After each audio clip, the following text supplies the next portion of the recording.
This lesson we're going to learn Greensleeves, a very lovely little tune that was written hundreds of years ago. Supposedly, rumour has it was written by Henry VIII, but I have my doubts about that. Let me play it for you now.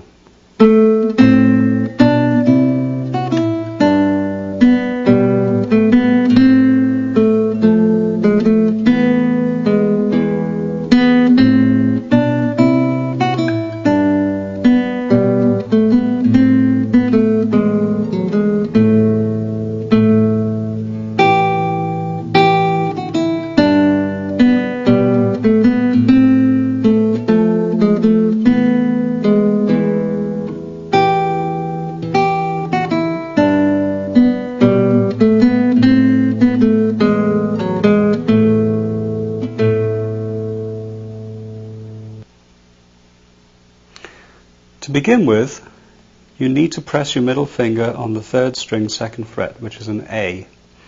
And you play that note with your right hand, either your first finger or your middle finger or your right hand. So you hit this note by itself, it's a single note, and then we go to our first chord, which is really only made of 2 notes.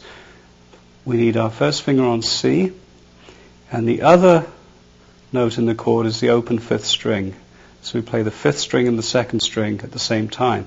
The thumb will play the 5th string, and once again, either your middle or index finger of the right hand will play the 2nd string. And you just play it together like that. So we have.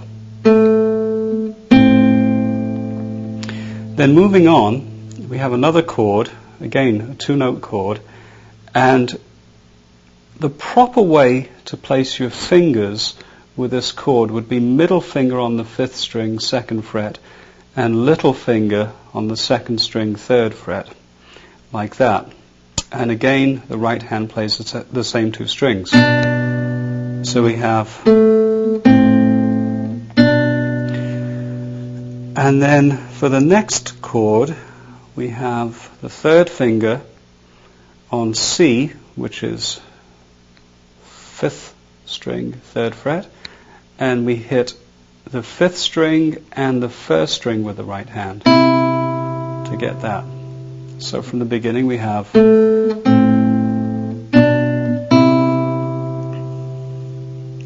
Now, if you find it difficult to play the 2nd chord we did with these fingers, that is the middle and the little finger, you may want to try switching to the 1st finger and the 3rd finger like that. So you'd have, and then you'd go to there, and then in this case the next chord would be held down with the middle finger like that instead of our 3rd finger. So we have to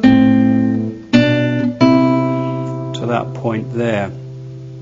Now try and make sure when you go from this chord to this chord and to this chord that the parts move smoothly and they sound nice and clear. We don't want that choppy kind of sound like that. Anyway, let's go on.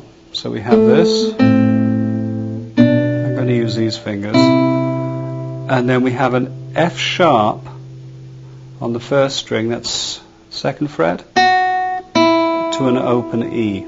So we have. And I'm actually holding the bass note down using this fingering here with the 3rd finger. From there, I reach over. That way the bass, this note, the bass note being the 5th string, has some resonance to it. So we have. Now if you're using the alternative fingering, which would be like this, you would use the 1st finger for the F sharp and the open E, and you'd keep your middle finger pressed down on the C on the 5th string. Once again, the alternative fingering. Now we'll continue on. The middle finger goes to the 6th string 3rd fret on G. 3rd finger goes to the 2nd string 3rd fret on D. And you play those 2 strings. Thumb on the bass note, which is the 6th string, and either finger of your right hand plays the 2nd string. Like that. So we have.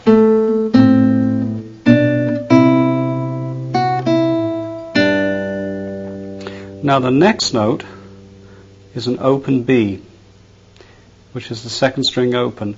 But notice how I'm keeping my middle finger down on the G on the sixth string. That's still ringing. So we play the two together, lift off, hit the open B. One more time. And from the beginning again.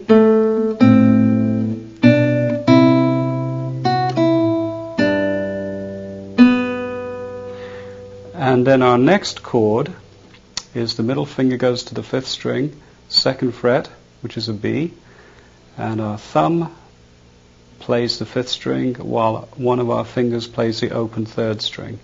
So the two notes are B on the fifth string, open G on the third string, and with our right hand our thumb plays the fifth string and one of our fingers plays the open third. So just to back up a little ways from this chord here, we had. Now from the beginning.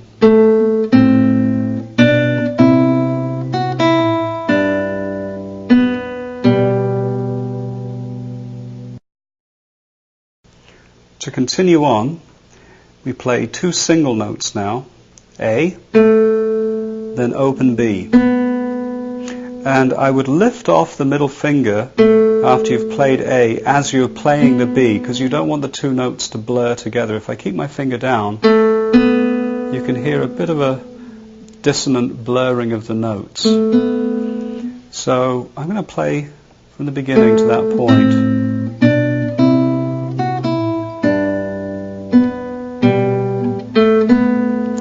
And then our next chord is like the very first chord in the beginning. C, pressed down on the second string, and the open fifth string played together. So we have, at that point, again from the beginning.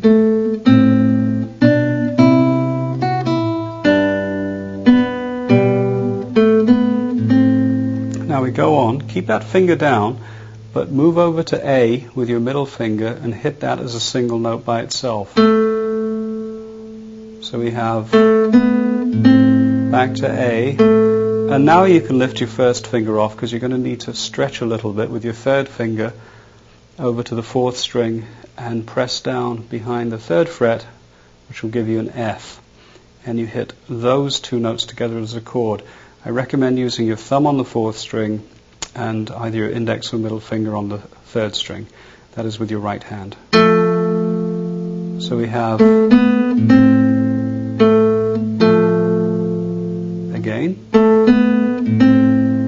to A, lift off, and then F and A played as a chord. And then we continue on, two single notes, G sharp to A. So first finger on G sharp, third string, to A, and then move your middle finger across to the fourth string, second fret. Move it across, but still keep your first finger down on the G sharp because you're going to need it in a minute. So two single notes, G sharp to A, move across to the fourth string. Now the right hand hits the fourth and second string together, thumb on the fourth string, and another finger for the second string. Play the two together, and then while those are ringing, you keep the chord shape down. That is the G sharp and the E. Keep them down. Play them together. Hit the G sharp by itself as a single note, and then hit the sixth string and the fourth string together, which are two E's. So we have this sound. From the G sharp to A,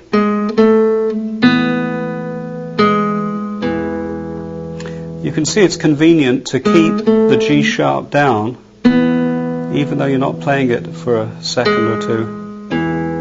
There. Let's try that from the beginning.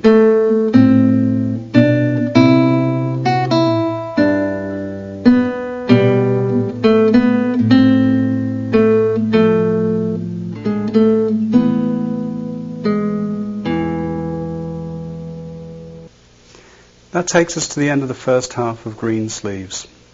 What I recommend you do is use the written material, that is the notes or the tab, to help you learn the tune. But once you've learned each section, commit it to memory Reason why is you don't always want to be looking at a piece of paper, especially if you decide to perform these pieces to your family or your friends. It's far better to memorize as you go along, one bit at a time, and then you can actually develop the ability to perform.